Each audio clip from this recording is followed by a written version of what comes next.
Welcome to Grow and Preserve. I'm Carter. I'm so glad you're here today. Let's get started.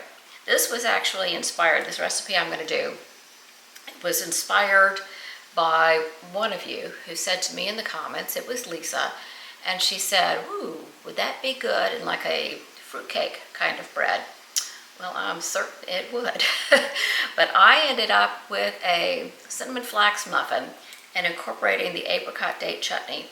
This will be my second batch I've made. These are crazy good. They really are. They're delicious. So I'm going to show you one way to use this today. All right, I have 4 eggs that have been sitting out for a little bit to get to room temperature.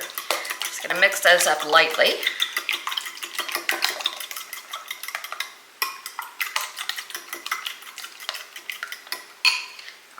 Are ready to go. When I'm ready for them, I'm going to get this is the apricot date chutney that we made in April, just a few weeks ago. This is how, I don't know if you guys bother to take the labels off the lids, but I always like to do that. So if I have them, for dry goods, I can go ahead and write the new label on there. And frankly, if we have another situation where we can't get lids for one reason or another, at least they are ready to go if they are otherwise in good shape.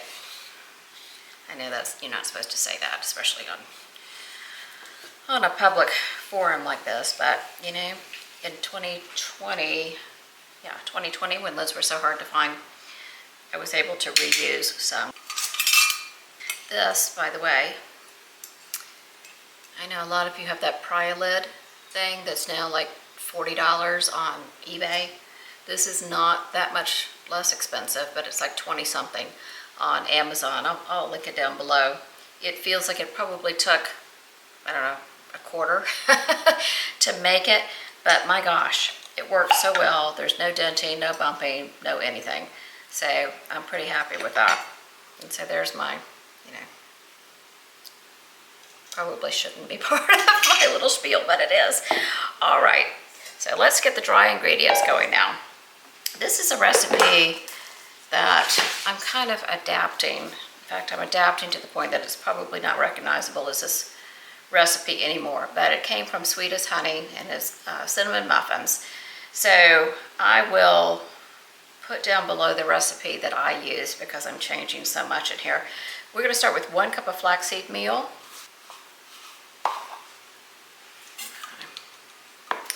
1 cup of almond meal,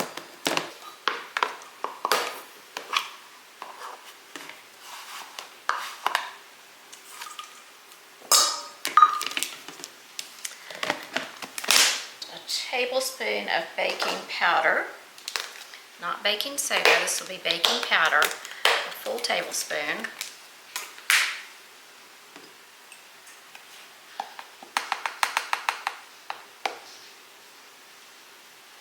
So now we'll do a couple of teaspoons of ground cinnamon. I'm just going to use my tablespoon measure. Do almost a tablespoon. There we go. Now the original recipe calls for a sweetener here. I'm not going to use a sweetener because I'm going to use the chutney. Also going to use a little less liquid than the original recipe. Again, because there is some liquid in the chutney.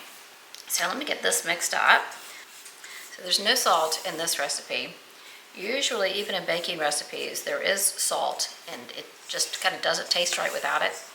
This one is just fine. It does not need any salt at all. Okay, so my dry ingredients are mixed together, and now I'm going to get my liquid ingredients in there. So I have the eggs out.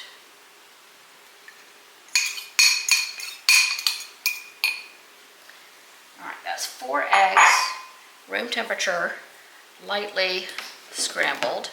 Let's go ahead and get the chutney in there. Let me see if you can see this. Can you see that? It's beautiful inside. It's absolutely delicious. And it makes for the most moist and flavorful muffin. So this, this chutney, if you remember from the video, is relatively sweet. So I'm not going to add any more sugar. I didn't add any more sugar when I made this originally, and I was really glad I hadn't. So if you don't add any more sugar to this, the muffin won't be terribly sweet, which for me, I enjoy. But if you want a sweeter muffin, then feel free to add some sugar or some monk fruit or allulose or honey or, you know, whatever sounds good to you is just fine. All right, so I'm going to add some coconut milk. The recipe originally calls for almond milk, half a cup. I'm not going to use a half a cup again because of the liquid issue. So I'm going to go just shy of that. Well, I'm going to try to go just shy of that. Yeah. All right. Get that in, and then half a cup of melted butter, ghee, coconut oil, any kind of light cooking oil would be fine. Avocado oil, although it's so darn expensive. So put that in. And that's it. We're going to mix this up, turn it into a batter, and put it in muffin cups.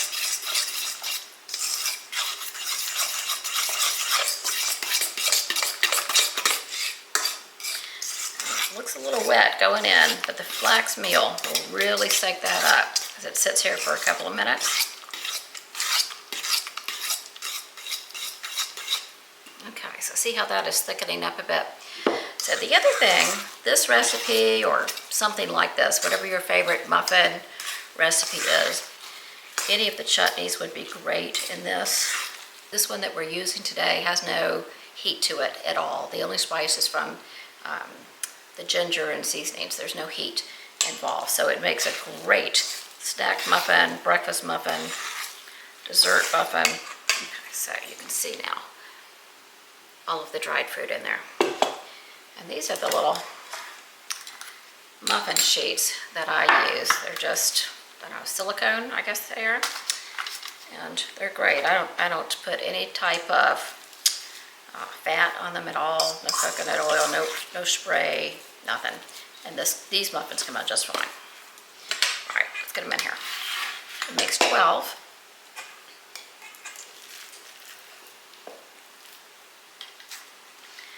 We're going to bake these in a preheated oven at 350 degrees for 25 minutes. And then we'll let them cool for 5 or 10 minutes in the muffin pan, mold, whatever you want to call this. And then we'll take them out, put them on a wire rack, and let them cool a little bit more. So if you have a recipe for like a fruit bread, a quick bread, anything like that, this chutney would be excellent in that as well. If you have maybe a cheese bread recipe, you know, with a sharp cheddar cheese, that may be a southern thing, I don't know. But some of the spicier chutneys would be excellent in that. They will puff up a bit in the oven, but they won't go, you know, up and over and spill over and make a mess. You'll see them when they come out.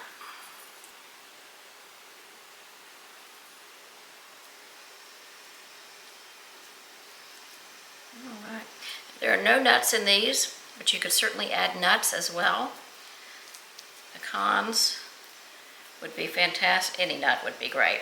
But I would choose pecans or walnuts based on the flavors in here. But whatever you have would be just fine.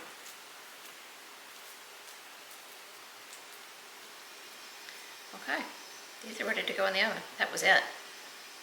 I am not a baker, as you can probably tell. But when I find a little recipe that I like, and I've made it enough times, then I can be comfortable changing it up. And that's kind of what this is about. Not the same old thing every day. So I'm going to stick these in the oven, 350 degrees for 25 minutes, and then we'll come back. 25 minutes in the oven. They look beautiful, don't they? All right, I'm going to let these rest in their muffin tin. I've moved the muffins over to rest where they could cool off a little bit faster. Give them about 5 minutes.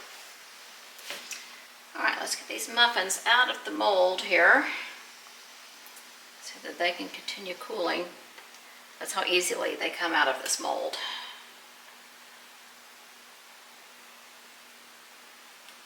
I will link these molds down below if you have an interest. but I imagine that any silicone mold is going to work just fine. All right, so here's my little muffin, not on a very pretty paper towel, but there we go. Let's break it open. Isn't that gorgeous? You can see the apricots, the dates, the raisins. It smells fantastic.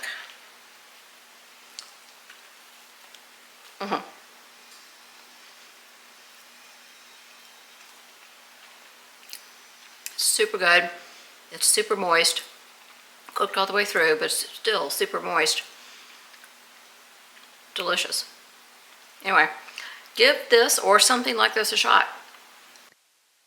We're going to do a super quick and easy lunch today, inspired by the carne molida recipe out of the Made Whole cookbook.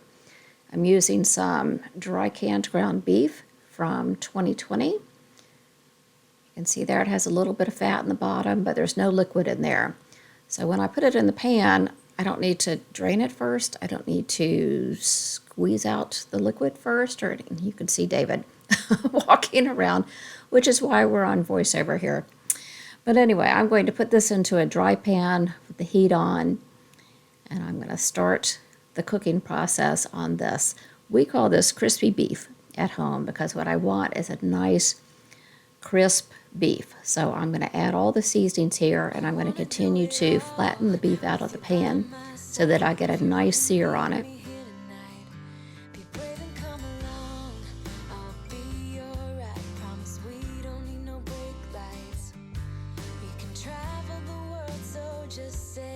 I'm going to start adding the seasonings that are in her recipe. So there's a little bit of salt.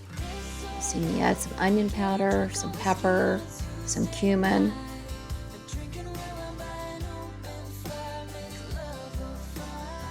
So instead of following this recipe, you could certainly go more the taco meat route, and I have done that quite often in the past. But this is just to change it up a little bit. I do this one often and we really enjoy it.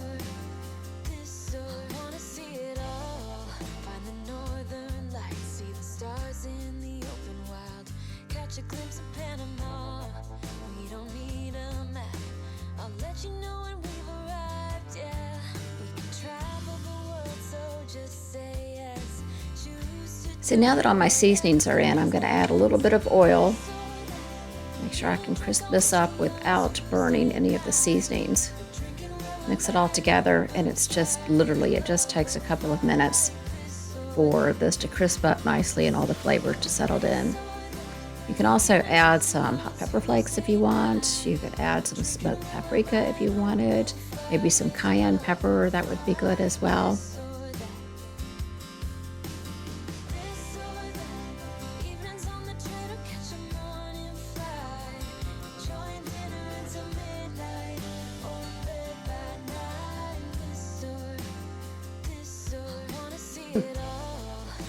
Okay, so this entire video clip, start to finish, was about 12 minutes before I edited it down a bit.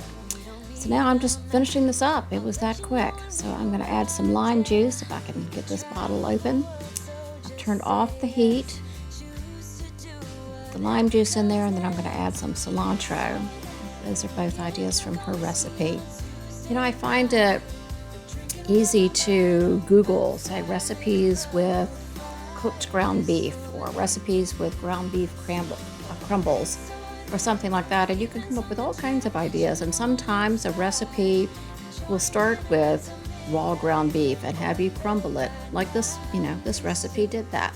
So, you know, I saved myself 10 minutes, a bunch of mess, pouring off grease, all that kind of stuff. So this is, to me, this just makes dinner time so easy. You know, I don't need to bother to meal prep beyond this because, my goodness, I don't know that I could get any faster no matter what I did. So this is going to be David's bowl. He's going to have a lot of meat, a lot of guacamole, and then I'm going to top his with the roasted salsa. That's the tomato-based one. And if he were being keto, I would stop there for him, but I'm going to add some chips because he's requesting chips tonight. And then when we move on to mine, I'm going to have a little bit of beef, a little bit of guacamole, and a lot of peach salsa, because I really like the peach salsa, especially with the cumin flavor in this beef. I think it's terrific. So I hope that you will give something like this a try. Use whatever seasonings work for you. It doesn't matter. And you don't have to go the Mexican route either. You could turn this into my goodness, I don't know, an Italian thing. You could turn it into just a good old Texas kind of thing. Whatever you want to do with it is fine. It's just a clean canvas.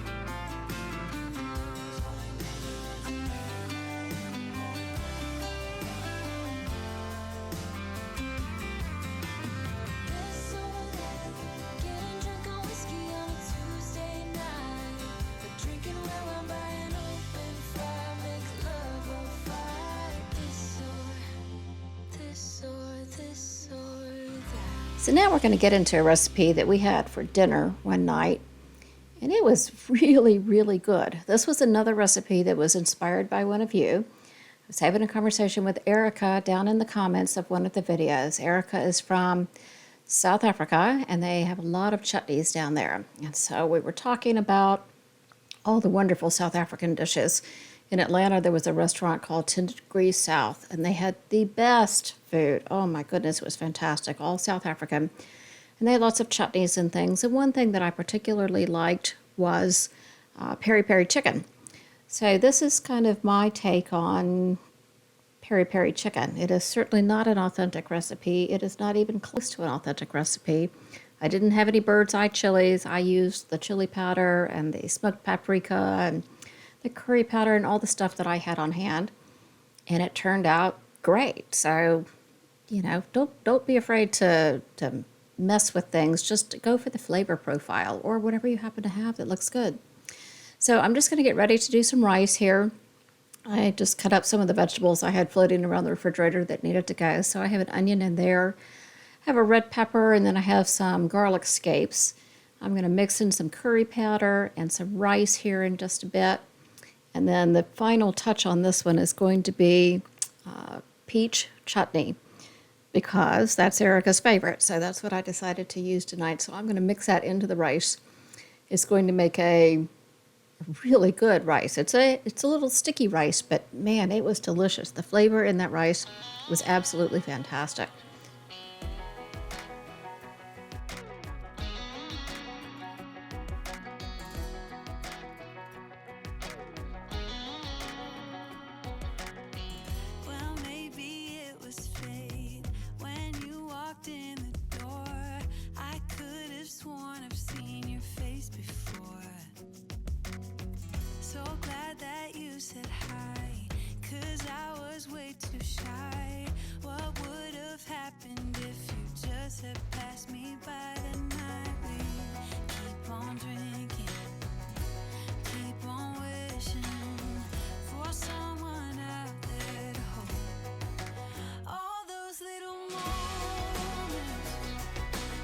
Okay, so now I have everything in this rice except the chutney and the cilantro. So I'm going to move that to the back burner and let it cook up. And we'll get the chicken started on the front burner. I marinated this chicken. I cut it into chunks, and then I marinated it, I don't know, maybe an hour before. And I just put in salt and pepper and chili powder. I think I used some Aleppo pepper and smoked paprika. I think I used it, and that was about it. So it's not going to be peri peri chicken, and it's certainly not going to be as super spicy as it would with a bird's eye chili, but it's what I had, and it was delicious. So you'll start to see me load this in here. I want to crisp it up a little bit on the outside, and then eventually I'll pour in a little bit of water so it can cook all the way through. And by the time it's done, the rice will be done as well. And this was a super quick and easy dinner.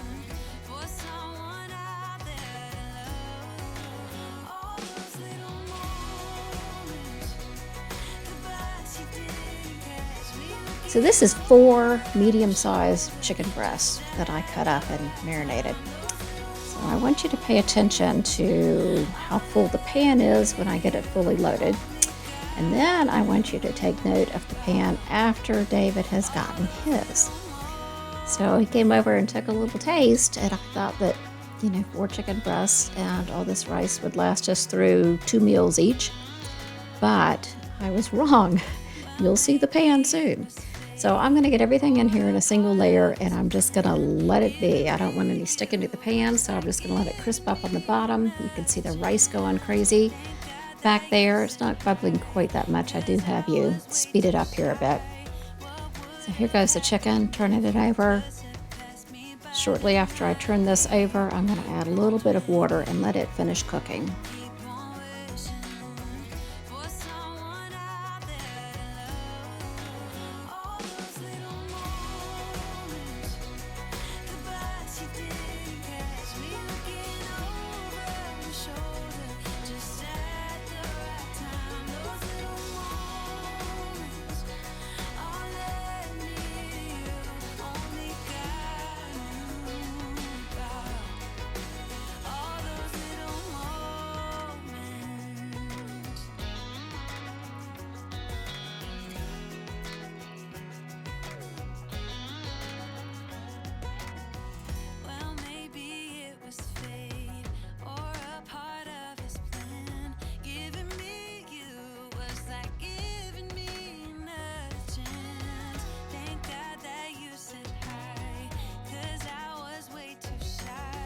Okay, so that chicken is going to cook all the way through. Now that I've added the water, it's steamed pretty well. Final check of the rice shows it is in pretty good shape. As I said, it's a little sticky, but with everything I put in there, that's okay. I didn't really want it to be, a light and fluffy. I wanted it to be a good curry rice. So now I'm going to add the very best part of the entire thing, which is the peach chutney.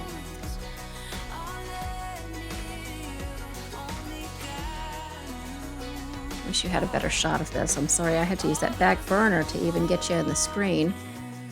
I could barely reach back there. But I'm going to end up putting in the entire jar, and it was just delicious. Now the peach chutney I make, I think I have a video on that. I'll put it up if I do.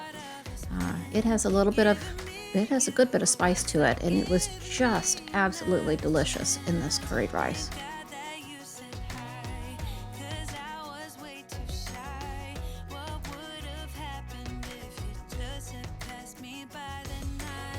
It's the part of any recipe, any cooking experience where I just start fidgeting with the food, right? Like I have to micromanage every single minute here. Anyway, it doesn't need any help from me. So I'm going to go make a green salad, and I'll be ready as soon as that chicken is finished cooking.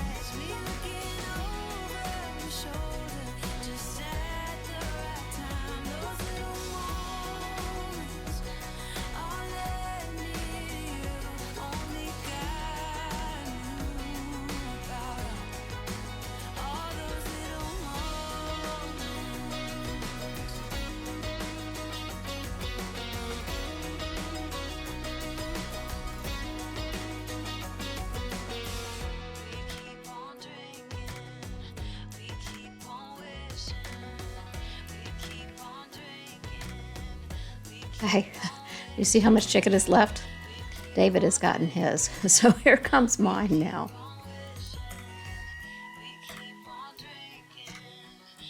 The rice was really delicious, but it was sticky. This thing about having color on my plate, I think you really do eat with your eyes first, or at least I do, and I like it to be big and bright and colorful. And there you are. This was absolutely delicious. I hope you'll give something like this a try and cook with those chutneys that are sitting on your shelf. Thank you so much for being here. I'm always so grateful to have you here. Please like the video if you did, and share it, subscribe, and I look forward to seeing you next week. Thank you.